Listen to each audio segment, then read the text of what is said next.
Hey Nash, what should we make? I did some shopping, and I got everything to make Chorken Bombs. What is a Chorken bomb? Cheese plus pork plus chicken equals Chorken. And when you grill them with some barbecue sauce, they are the bomb. So boom, Chorken Bombs. All right, let's make Chorken bombs.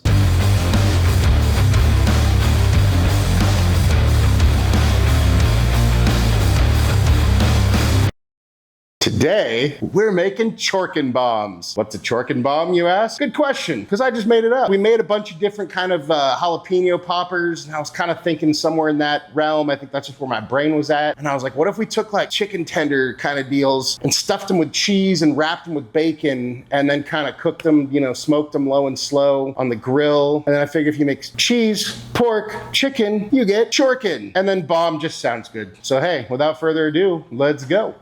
So the idea for the Chorken bombs kind of came from basically inspired by like a jalapeno popper, but I feel like we've done so many of those. I was like, what could we do differently? And then I kind of thought like, what if we did like kind of like a chicken tender or a chicken tender, chicken finger, call it what you want to call it, stuffed that with cheese and then wrapped that with bacon. So that's kind of the idea here. So I got some breasts here. You can see I just chopped this one in half. And then I'm just going to kind of take this paring knife, just find kind of the meatiest part and then try to just sort of slide that down. And then I'll do the same thing with this guy.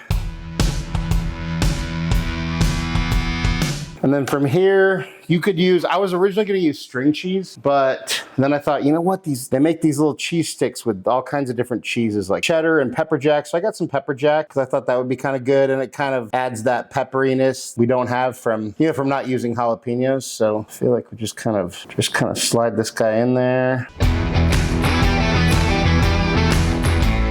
Well, that might have to work, at least for this guy. So they're not all gonna be perfect. Let's see, you got a little here, but if we just fold this up and over, once we wrap it in bacon, it should actually be fine. Now on this guy,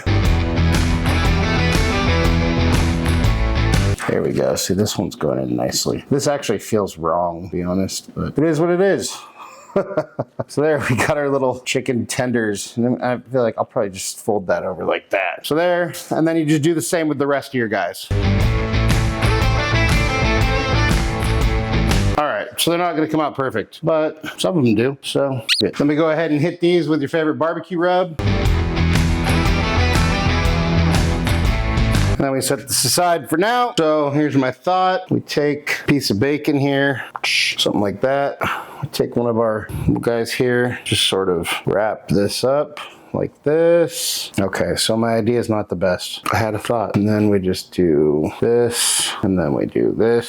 Start again right about here, and then sort of wrappy. Is that enough? Yeah, I think that's probably good enough. And then we set that down. So that's what we're gonna do. So we wash, rinse, and repeat. And just kind of wrap it how you can. Because some of these, especially like this one where we got a lot of, and then I got toothpicks here, but I don't know that I'm gonna need them.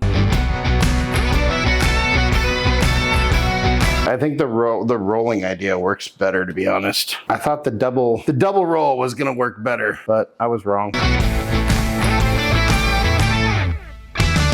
So I think however much bacon you thought you were gonna need, you're gonna need a lot more. Now these are ready for the grill. As you can see, we did run out of bacon, so we'll see what to do with this one. Not really sure. Anyways, we'll figure it out. I'm sure it'll be fine. All right, on indirect heat with our smoker box over here smoking away. We're gonna go ahead and put all of our guys on this grill mat here. And here's our fun little guy he's all naked, oh my God. Oh well, it'll work. All right, so try to keep your heat around 250 to 300 on here. Right now, I got all these burners turned off. I only have the outside burners turned on and they're at medium low. So we go ahead and close this, come back in a little bit. We got our little Bluetooth thermometer in there. So we're gonna, because breasts, we're gonna wanna bring these guys up to 165. So we'll let these guys go. When they get to 120, the bacon should be cooked enough where we can start basting. So see you then. So now we can go ahead and brush all these guys with a little bit of barbecue sauce. All right, now we're gonna close this. Let these guys go for 5 to 10 minutes before we flip them, baste them again. Now we can go ahead and flip these guys, baste them one more time. And close this up and let it finish. Once our guys are all up to temp, we'll go ahead and pull them. And that's what we got. We can go ahead and take one of our guys here, cut them open, see what we got.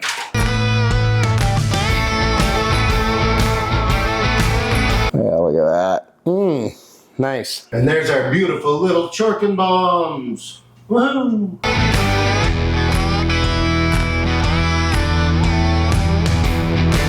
Time for a bite. Cheers. The chicken is still juicy. The bacon is crispy. It's all barbecue-y, melty, ooey gooey pepper jack cheese. It's an awesome, awesome, awesome invention we just made. I highly recommend you go try it. Throw in your grilling rotation. Serve it to people the next time you have people over for a little pool party or whatever you got going on. But hey, let's see what Nash thinks. Hey Nash, look what we got here. We got our little Chorken bomb that you requested. Here you go.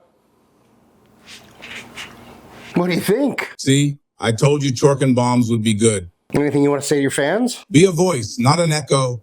All right. Nash approves. I approve. Look, another awesome grill option, creation, whatever you want to call it. Chorken Bombs. But hey, thank you so much for watching. Really appreciate it. You wouldn't mind taking a second to go like, subscribe, and share the show. It'd really help us out. It'd mean a lot. If you want notifications every time we drop a new video, go ahead and hit that notification bell. If there is anything you want me to cook, you want me and Nash to taste, go ahead and drop that down in the comments. Or head over to our website, Tim's Chaos Kitchen, and send us a message there. And hey, just remember, cook more, eat better, embrace the chaos. That's it for now, folks. Until next time, peace.